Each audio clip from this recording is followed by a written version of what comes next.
Assalamualaikum warahmatullahi wabarakatuh. Waalaikumsalam warahmatullahi wabarakatuh. Sampurasun. Rampes. Balik lagi bareng Kun Kurniawan. Gue Senan Sige. Di acara konten. Ngobrol yang lagi ngetren.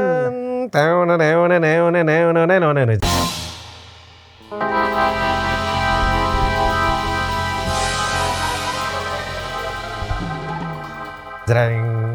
Kemarin kan drum. Ya. Sekarang gitar. Oke. Ya, minggu ketiga di bulan Desember 2023. Tidak terasa. Sudah disiapkankah revolusi untuk 2024? Solusi. Oke. Sudah siapkah resolusi untuk 2024? Kok bener? Iya, harusnya gitu. Ya, apakah masih menggunakan resolusi yang sama di tahun yang lalu? Nggak apa-apa sih sebenarnya. Gak apa-apa, setiap orang tuh punya progresnya masing-masing. Cuman ya kalau misalkan diulang-ulang terus ya apa gunanya kamu hidup? Iya itu dia, makanya jangan berlindung di balik kata setiap orang tuh startnya berbeda. Betul. Untuk membenarkan atau menjustifikasi kebiasaan malas kamu. Ya makanya kadang-kadang malas mah boleh nggak apa-apa. Apa kalau sekali dua kali. Tapi kalau misalkan aku mah ya, pokoknya di bulan-bulan awal hujan coy. Iya. Pokoknya di bulan-bulan awal di tahun baru, tiap tahun baru aku mah mau chill, mau zen, mau relax. zen gitu. Mau malas-malasan aja, ini mah buat self reward aja sebulan 2 bulan mah, tahu-tahu Agustus weh. Asli. Mudah-mudahan sehat sih sebenarnya ya 2024 dan tidak ada lagi virus-virus yang mengguncang dunia datangnya dari Wuhan, Cina. Itu kan udah minggu lalu ya. Iya betul. Coba cari yang lain dong. Virus apa lagi? Satu virus yang mengguncang dunia. Ya, minggu lalu kita janji akan ada update buat kasus COVID, cuman belum ada ternyata ya update-nya ya. Jadi karena tadi pas break juga malah lihat-lihat kucing. Ya apa-apa, itu kan salah satu buat kita stress release tuh, lihat video-video kucing tuh. Iya betul. Kan ada ya kalau untuk cat lovers lihat kucing tuh kayak apa ya, kayak gemes gitu. Kalau orang biasa aja sih sebenarnya. Orang sih agak gemes, maksudnya main sama kucingnya saya mau seneng gitu. Cuman ngurusnya saya nggak kuat. Nah, nggak semua orang dikasih kesabaran untuk bisa ngurus kucing. Betul.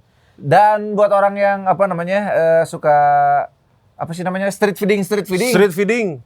Ya itu harus diperhatikan juga ya. Kalau misalkan nggak apa-apa suka ngasih makan kucing. Tapi kan kalau apa yang dimakan itu pasti akan ada yang dikeluarkan. Nah mikir sampai situ nggak? Kalau misalkan kucingnya tiba-tiba beol di teras orang lain. Itu kan jadi dosa kamu itu. Iya betul juga ya. Ya udah daripada ngasih makan kucing, kasih makan cek aja. Siapa tuh beol di teras kamu? Ya minimal minta izin gitu loh. Gitu kan kalau minta izin. Punten. Iya. Ya abi merangsang ya teh. Mulai beol di terasnya. Kenapa di teras kan ada di WC? Tetap di teras. Malu gitu ya. Jadi bijak lah. Ya memang kita kan harus sesama makhluk hidup harus saling tolong-menolong. Ya betul. Seperti biasa, ngonten ngobrolin yang lagi tren, kita bakal bahas yang lagi ngetren 1 minggu ke belakang. Ada apa aja Man 1 minggu kemarin Bang? Ini 1 minggu ke belakang itu tidak ada apa-apa ternyata. Surprisingly aman, damai dan sentosa. Alhamdulillah gitu. Kalau gitu mah terima kasih banyak. Untuk konten episode kali ini kita cukupkan sekian. Enggak lah, kan politik juga masih makin panas. Oh betul. Ada ada beberapa program yang dilakukan di masa-masa kampanye ini oleh berbagai macam dari masing-masing paslon. Ya, yang rame, yang lagi ngehits itu adalah program bagi-bagi makan siang dan susu gratis. Iya. Dari pasangan nomor 2 ya. Betul. Terus ini juga masak besar sama sendiri. Bobon Santoso. Masak sendiri. Bobon Santoso. Bobon Santoso. Siapa yang program siapa itu masak sama Bobon? Pak Prabs. Oh, saya kurang riset. Ada dia masak di kuali gede. Gitu. Dan masing-masing pasangan calon presiden juga memanfaatkan partai-partai koalisi untuk mendulang suara ya. Seperti yang kita tahu kayak kemarin ada yang jadi juri di MasterChef. Oh iya betul. Itu kan salah satu upaya juga untuk promosi kampanye. Betul. Dan itu mah nggak apa-apa kali ya. Nggak boleh. Nggak boleh harusnya ya. Karena itu memanfaatkan ruang publik, siaran publik. Ya. Yang akhirnya ya lihat hasilnya kontroversi juga kan. Kontroversi. Terus yang jadi kontroversi juga adalah acaranya paslon nomor 1. Apa itu? Yang desak Anies. Oh kan iya. sempat ada ramai di Lampung, Betul. ada seorang katakanlah stand up komedian yang membawakan materi-materi yang tidak pantas untuk diucapkan dan tidak pantas untuk di halayak umum. Nah itu dia Ya. Mungkin dia komika baru kali ya, mungkin karena memang kalau dilihat sih kayak biasa aja gitu. Ya makanya karirnya di situ-situ aja. Nah inilah dia. Makanya inilah momen dia untuk mendulang atensi. Cuman ya salah dengan menyebutkan mendiskreditkan nama junjunan orang Islam lah. Betul ya. Jadi kita juga sudah ada statement resmi ya dari Stand Up Indo melalui Pak Presiden Ajis Doibu bahwa itu tanggung jawab personal karena memang sebagai stand up komedian saya juga sama dituntut untuk bisa bertanggung jawab terhadap apa yang keluar dari mulut saya sendiri gitu. Betul. Makanya itu jadi tanggung jawab individunya dan juga Stand Up Indo mendukung segala proses yang berlangsung. Ya, gitu ya. Jadi kita tunggu aja nih perkembangan kasusnya kayak gimana, dan ini juga udah rame. Kalau sudah ramai di Twitter, ramai di X, ya niscaya sesaat lagi akan ada video permintaan maaf dari yang bersangkutan. Udah ada ternyata video permintaan maaf dari yang bersangkutan, dan kita tunggu proses yang berlaku. Kan pasti dilaporin itu kan. Yeah. Kita tunggu prosesnya kayak gimana. Apakah dia sebagai komika Lampung akan dihukum sekolah di Waikambas? Bersama para gajah, yes. Memahami apa yang gajah perlukan, apa yang gajah mau, apa yang gajah maksud, dan juga main sepak bola gajah dan lain-lain. Jadi dia jadi kiper gitu. Ya namanya juga blunder ya, kita tuh kan nggak tahu gitu blunder yang bakal kita lakukan. Apalagi kan sekarang sosmed semakin ini ya, maksudnya semakin kencang, ya kan? Iya betul. Sosmed semakin kencang. Terus penyebaran informasi juga semakin cepat gitu dengan adanya sosial media. Makanya kita sebagai pengguna sosial media, apalagi seperti kita berdua sebagai public figure, juga memang harus berhati-hati dalam mengeluarkan ucapan, mengeluarkan statement, bersikap, dan lain-lain. Apalagi kalau misalkan ada ini dua sisi mata uang sih. Kalau misalkan kita pribadi yang bagus dengan prestasi-prestasi bagus, dengan adanya sosmed itu nanti akan menyebarkan image. Betul. Kita dengan baik. Betul. Nah, sosmed ini kalau misalkan kita bisa pakainya bisa jadi media untuk personal branding yang bagus gitu. Menaikkan awareness. Tapi di sisi lain kita juga kalau tidak berhati-hati ya bisa akhirnya blunder dan jadi dirujak netizen. Dirujak netizen itu lebih pedas daripada rujak cuka. Asli, cukanya juga cuka kamu. Cuka Hamidah. Itu ya, apalagi kalau misalkan kejahatan ya perilaku buruk. Kalau udah naik ke sosmed, apalagi di Twitter, itu bakal cepet banget tuh. Habis itu langsung dicari jejak digitalnya. Pokoknya ada yang namanya cancel culture. Betul ya, ditambah lagi kan kalau misalkan zaman dulu kan belum ada sosmed, jadi kejahatan-kejahatan yang dilakukan apalagi oleh orang-orang di atas sana sebagai pemerintah tidak terendus oleh publik. Gitu ya. Tidak terendus. Karena di Desember ini kan banyak hari-hari penting. Hari-hari penting. Ya kayak misalkan yang kurang ingat kalau Desember itu ya 22 Desember Hari Ibu. Hari Ibu. Terus ada juga Hari Disabilitas Internasional. Tanggal 3 Desember. Bener. Terus tanggal 2-nya aku lupa apa ya? Tanggal 2 itu Hari Internasional untuk Penghapusan Perbudakan. Ya, bener. Tanggal 2. Tanggal 1-nya Hari AIDS Dunia. Terus tanggal 2 Desember ada Hari Konvensi Ikan Paus. Ya, betul. Konvensi. Bener aing mah tuh. Bener. Terus hari 3 Desember ada Hari Penyandang Cacat Internasional. Disabilitas Internasional. Ya, Disabilitas Internasional. Penyandang cacat tanggal 3 dirayakan bersama. Diperingati, bukan dirayakan ya. Maksudnya diperingati, betul. Diperingati kan. Ya, itu masih ya kan? Hipenca ya. Ya, Hipenca. Kalau sekarang namanya Hipendis. Hipendis apa? Hari disabilitas. Oh ya. Hari penyandang disabilitas internasional. Hipendis gitu. Iya, betul. Gitu. Namanya Jadi nah, kenapa masih diperingati? karena untuk mengenang. Bukan. Salah. Kalau misalkan ada hari-hari tertentu yang diperingati, itu berarti ada isu yang belum selesai sampai sekarang. Ih, bener juga nih. Ini harusnya tanggal ini ada itu. Apa? Itu ada Desember itu ya, banyak hari-hari lah ya. Ada tanggal 10 hari HAM sedunia. Ya, betul. Terus tanggal 9 Desember itu ini itu diperingati sebagai Hari Pencegahan Genosida Internasional. Nah, itu dia makanya. Ya, kenapa masih diperingati? Karena masih terjadi sampai hari ini. Tepatnya di mana? Gaza Strip.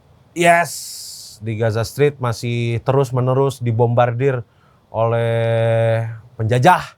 Yes. Ya, tanggal 9 Desember juga diperingati sebagai Hari Anti Korupsi Sedunia. Betul, Hakordia, Hari Anti Korupsi Sedunia. Kenapa masih diperingati? Karena masih banyak koruptor-koruptor yang bisa seenaknya mengambil uang-uang yang bukan hak mereka. Iya, apalagi di masa-masa kampanye seperti ini. Coba bayangkan berapa banyak para pejabat-pejabat atau pengusaha-pengusaha yang mencuci uangnya untuk kepentingan politik orang lain. Bener juga, karena yang namanya kampanye perputaran uang,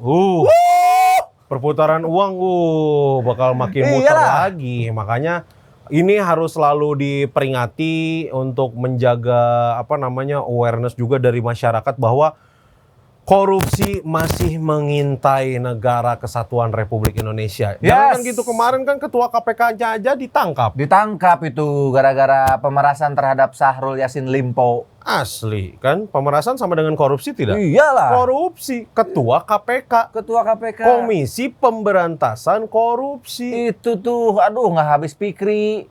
Makanya Fikri Budiman lagi. Enggak. Jadi kalau memang untuk di KPK-nya saja sudah lemah, ya kita harus percaya sama siapa lagi? Nggak baik ini. Allah. Betul. Cuman kan benar deh ya benar.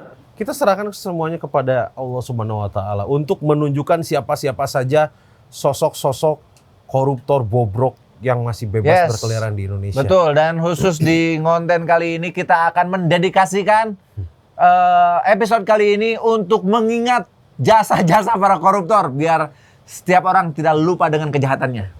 Iya betul ya, kalau ngomongin masalah korupsi mah di Indonesia banyak lah. Banyak dari mulai Edi Tansil. Edi Tansil. Edi Tansil korupsi. Ya. Terus ini gantung di Monas itu siapa? Anas Urbaningrum. Anas Urbaningrum korupsi. Terus dulu juga Nazarudin korupsi. Terus Setia Novanto korupsi. Terus siapa lagi? Banyak. Pusing lah. Banyak. Ini kasus korupsi di Indonesia dengan kasus narkoba itu ini kejar-kejaran nih. Ya, siapa aja ini mah yang kena korupsi dulu atau kasus narkoba dulu? Yes, atau jangan-jangan bisa keduanya. Bisa kedua-keduanya karena kan yang namanya jaringan kejahatan mah saling berkesinambungan. Nah itu dia. Ya, kalau yang paling yang paling bikin geger-geden di Indonesia ya kasus korupsi dari mantan presiden Soeharto. Betul. Ya, ini rame nih. Yang yang susah diusut. Betul, karena ya beliau sudah meninggal dunia ya. Betul. Ya mungkin gara-gara dari itu juga langsung muncul undang-undang yang menyebutkan siapapun yang akan mencalonkan diri sebagai presiden dan wakil presiden harus bersih dari korupsi atau tidak pernah terjerat kasus korupsi. Itu ada tuh di skrip tuh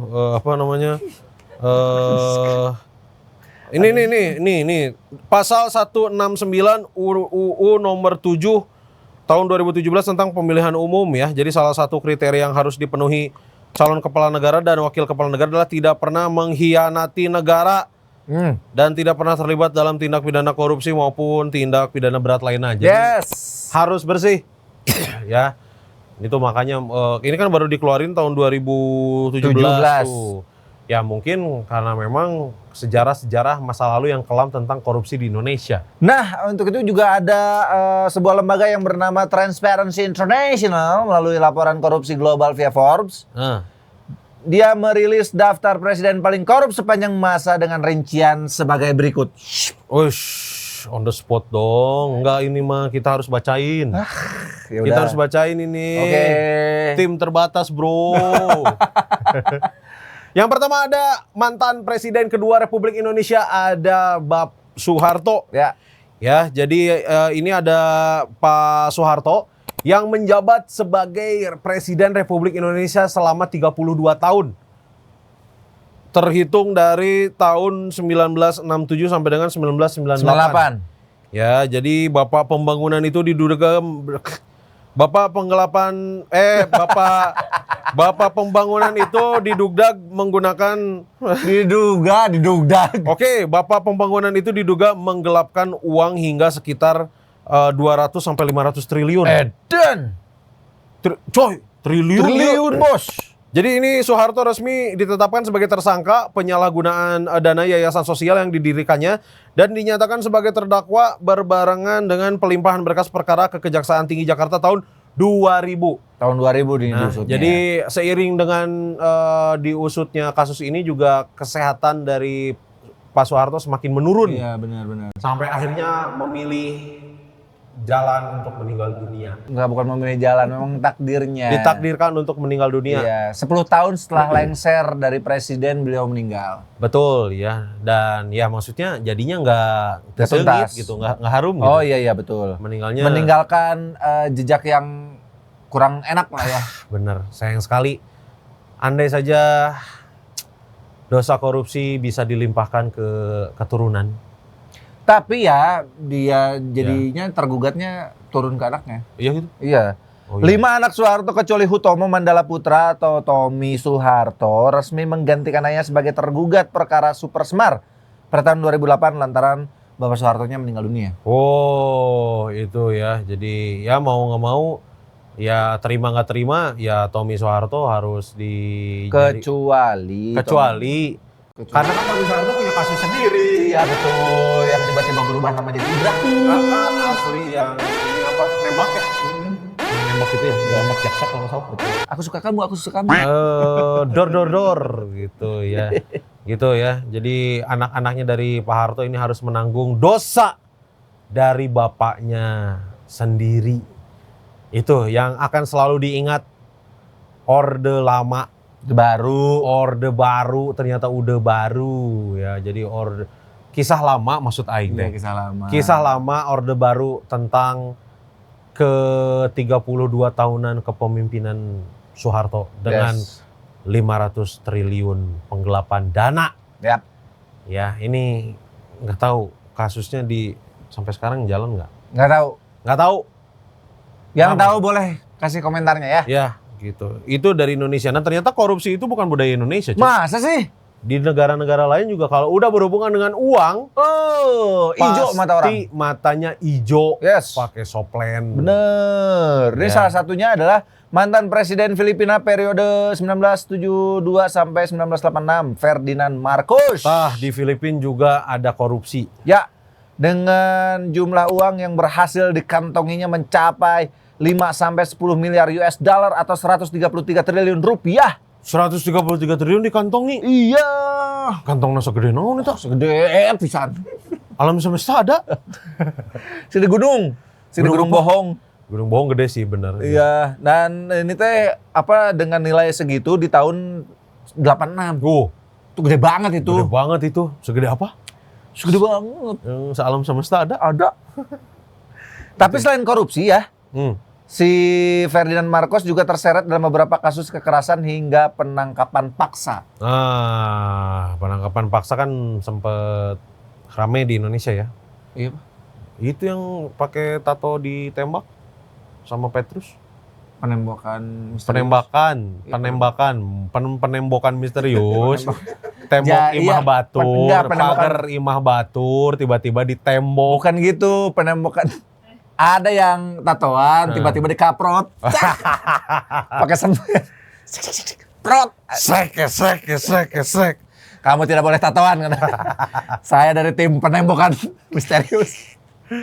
Itu ya. Jadi Pak Marcos ini melakukan korupsi yang banyak banget jumlahnya dan juga itu tadi tindakan kekerasan dan juga penangkapan paksa. Betul. Kalau nggak salah juga istrinya ditangkap juga si Ferdinand Marcos deh. Ya gitu. Kata Oh, siapa? kan saya pernah baca. Oh, keren. Gak ada di skrip ya? Nggak ada. Keren.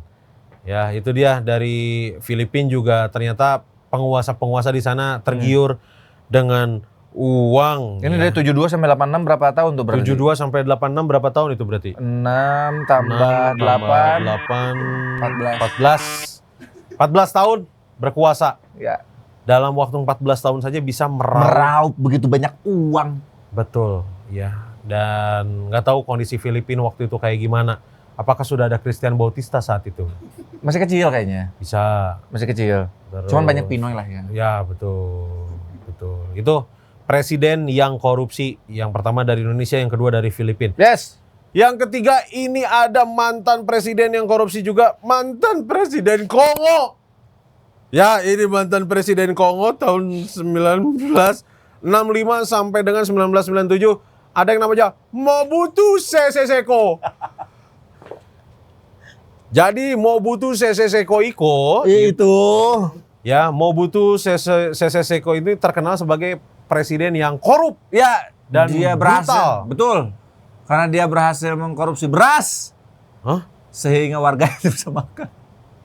Enggak dong, uang. Dalam bentuk uang. Bisa, ya mungkin uang itu bisa dijadikan untuk kesejahteraan Kongo, tapi karena tamak, korup, akhirnya uang untuk beli beras mungkin diselundupkan Mobutu. ya sama si Mobutu. Jadi si Mobutu ini membuat negara menanggung kerugian sampai 5 miliar US dollar. Yap. Ya, atau sekitar banyak sampai jatuh dan lengser pada tahun 1997. 1997. Mobutu ini lengser 65. karena ketahuan. Tahun apa? Jadi yang 5 miliar ini terlalu banyak dipakai untuk beli deodoran. Iya, mungkin karena memang mau buka usaha, mau buka usaha.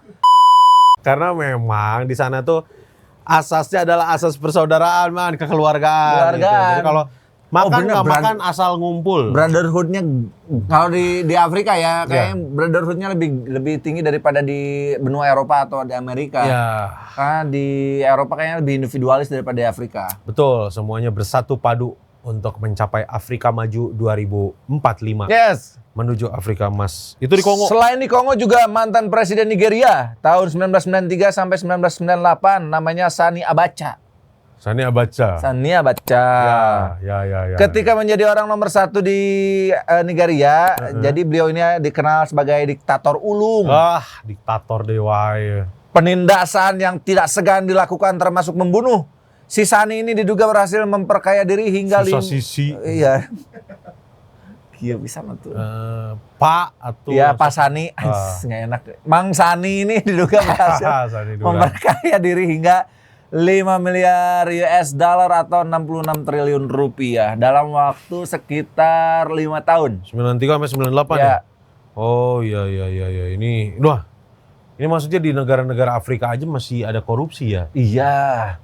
Maksudnya negara Afrika kan perkembangannya tidak semaju betul negara lain. Itu kalau misalnya uang-uang yang tidak dikorupsi mungkin bisa jadi negara-negara Afrika tuh udah semaju Wakanda. Bisa jadi kayak gitu. Ya mungkin ya munculnya istilah negara Wakanda itu kan untuk sebagai menyindir mungkin. Iya mungkin. Kalau tidak dikorupsi sumber daya alam dan lain-lainnya. Betul, tidak dieksploitasi. Asli itu Nigeria. Dari Nigeria kita ke Serbia. Ya, ada mantan pemimpin Serbia 1998 sampai 1898. Hah? Ya. Salah. Ya pokoknya mah ada inilah namanya Slobodan Milosevic. Ya. Slobodan Milosevic. Oh, tahu. Ini kebalik nih. Oh, Yugoslavia dulu ya. Dulunya Yugoslavia, terus sekarang jadi Serbia. Ada Slobodan Milosevic, ya. Jadi ini ditangkap otoritas setempat atas dugaan penyelewengan dana, korupsi dan penyalahgunaan kekuasaan yang merugikan negara sampai 1 miliar US dollar atau 14 triliun. Gede. Penyalahgunaan kekuasaan tuh kayak gimana ya? Kayak misalkan masuk ke tempat karaoke terus pas keluar tim dinas. Itu kali ya? Ya, masuk ke tempat pijat, terus saya tuh aparat. Wah, bener bisa jadi. Pijat ini refleksologi Ya, family. Zen Zen Malik. Gitu. Bener. Diboreh, minta diboreh. Sama di ratus gitu. Itu kali ya penyalahgunaan kekuasaan. Penyalahgunaan kekuasaan. Cuman Power abuse. Ini sampai ke 14 triliun ya. Ya. Pada saat itu juga itu jumlah yang cukup mencengangkan. Gila lumayan. Ya, dan Milosevic ditangkap di rumahnya sendiri dan dibawa ke penjara pada 1 April 2001. Wow, namun pengadilan tidak memutuskan vonis karena Milosevic ditemukan meninggal dunia di sel penjara pada tanggal 11 Maret 2006. Kayaknya ada permainan di dalam ini Mas. Ya, itu daripada merembet ke yang lain. Aktor utamanya bisa benang, selesaikan di penjara. Betul. Sebetulnya ini yang menjadi aktor utamanya ada Dejan Stankovic. Benar. Muncul dengan tendangan geledek. Ya. Dejan Stankovic dan Mihajlovic almarhum. Itu Serbia. Karena kan si Milosevic ini dia mengalami dua era kepemimpinan. Iya, betul. Dari zaman masih Yugoslavia sampai ke Serbia. Yugoslavia itu masih bersatu kan? Udah enggak, udah pecah. Udah pecah ternyata. Udah pecah. Ya, jadi itulah kelakuan si Milosevic yang harus meninggal di sel sebelum diberikan vonis hukuman. Yap. Itu dari Serbia. Dari Serbia kita langsung ke Presiden Haiti di jalan. Namanya Jean-Claude Duvillard. Oh, ini mah kayak nama orang Prancis. Iya. Jean-Claude Duvillard. Presiden ke-30 Haiti yang suka bergaya hidup mewah. Oh, ini saya suka kemewahan. Mewah. Bahkan pernikahannya disokong dana sebesar 3 juta US dollar. Dana negara, coy. Pakai uang negara itu pernikahannya. Dana negara, enak banget. Transparency International melaporkan jumlah uang yang diduga digelapkan mencapai 300 sampai 800 juta US dollar atau 10 triliun rupiah. Nah, itu dialah kalau misalkan milih presiden yang gaya hidupnya mewah. Ya, hedon. Pilihlah Pak Presiden yang merakyat. Yang mau turun ke jalan. Itulah. Itu karena dia bilang sendiri saya suka kemewahan. Iya, betul. Kalau misalkan dia nggak punya uang, ya gimana caranya biar ya orang punya uang dengan instan dan cepat. Pernikahannya pun disokong oleh dana negara. Iya, coba orang-orang tuh bayar pajak untuk menggaji atau berlanjutnya sebuah negara. Betul, roda. Betul, bukan untuk membiayai pernikahan seseorang. Asli. Kalau gitu kan berarti semua menteri harus ikut jaga catering. Betul. Yang jaga zupa-zupa mungkin ada menteri kemaritiman Haiti. Iya. Iya kan? Iya. Ada yang jadi jaga amplop, among tamu itu mungkin dari Kementerian Ekonomi. Bisa jadi. Kemenke. Dan yang pasti adalah kalau untuk bagian security adalah dari Kementerian Pertahanan, Menhan. Iya, betul. Dan yang pasti juga adalah yang jadi mapak penganten itu dari Kemenparekraf. Betul. Ya, dan ada juga mungkin yang bagian jaga stand makanan dari Menwa. Mencret wae. Supangin capek gawe. Masalah menteri wae, kementerian wae can beres aing kudu nguruskeun hajat presiden. Tapi akhirnya meninggal dunia ya. Meninggal dunia. Bukan. Yang meninggal siapa tadi? Tadi masih Milosevic, ini beda lagi. Meninggal. Ini yang digelapkan oleh mantan presiden Haiti sudah ditangani tentunya. Belum tahu sih, ini tidak ada informasinya. Iya, tapi kan 86-an pasti udah beres. Iya sih, udah sih kayaknya udah di. Berikutnya ada mantan presiden Peru. Ya, ini ada yang nama Alberto Fujimori dari Peru. Jadi si Alberto Fujimori ini terpilih sebagai presiden ke-90 di Peru ini ya. Jadi memang di Peru itu sistem pemerintahan presidennya per bulan. Sebulan ganti. Per semester bisa jadi ya. Jadi si Alberto Fujimori ini punya darah Jepang. Ya, jadi disebut-sebut juga membuat ekonomi dalam negeri menjadi stabil. Jadi dia tuh pas terpilih mampu buat ekonomi dalam negeri Peru teh stabil. Jadi stabil mungkin karena itu kayak ngerasa saya udah berkontribusi untuk negara nih, udah punya jasa nih buat negara. Saatnya saya mengambil keuntungan dari negara. Betul. Tenan naon meureun satik-satik banyak. Gitu. Jadi ini juga dua mata pisau ya. Dia dianggap sukses membuat ekonomi di Peru stabil, tapi dia juga diduga sukses juga menambah pundi-pundi kekayaannya dari hasil korupsi sebesar 600 juta US dollar. Wow. Jadi dia tuh kayaknya ini ada sistemnya adalah sistem of down ya. Jadi ketika wake up. Wake up. Jadi yang penting adalah bikin margin sebesar-besarnya dulu buat negara. Ya, jaraknya gede. Nah, jadi dia bisa ngambil sedikit-sedikit. 5%-nya. Ya, gitu dia. Itulah cara-cara orang baheula pas SMA eta. Itu dilakukan oleh si Alberto Fujimori.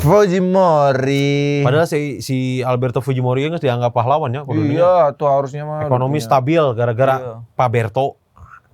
Pak Berto mah bagus. Bagus dia mah. Ekonomi stabil. Ekonomi stabil. Resep sekarang mah saya. Ya sama aja kayak gini. Apa? Enakan zamanku toh. Itu dia. Beberapa orang kan ada yang kayak ngerasa lebih enak di zaman Orba ya gitu. Nah, itu dia. Cuma hidup dalam utopia. Bukan utopia, Fata Morgana. Fata Morgana. Ya, karena kan itu dia kan maksudnya pemerintahnya bikin rakyat-rakyatnya terlena sampai akhirnya pemerintahnya memperkaya diri sendiri. Iya. Itulah Orde Lama. Baru ternyata ya, udah ganti wae. Bener lama atau baru? Baru Orde Lama mah Pak Soekarno. Pak Harto Orde Baru. Orde Baru. Oke, kalau gitu. Berikutnya ada Presiden Nicaragua. Amerika. Bener Amerika? Amerika Tengah. Ada yang namanya Arnoldo Aleman. Yes. Arnoldo Aleman ini kasus money laundry dan juga korupsi. Pencucian uang deui ya. Dan si Arnoldo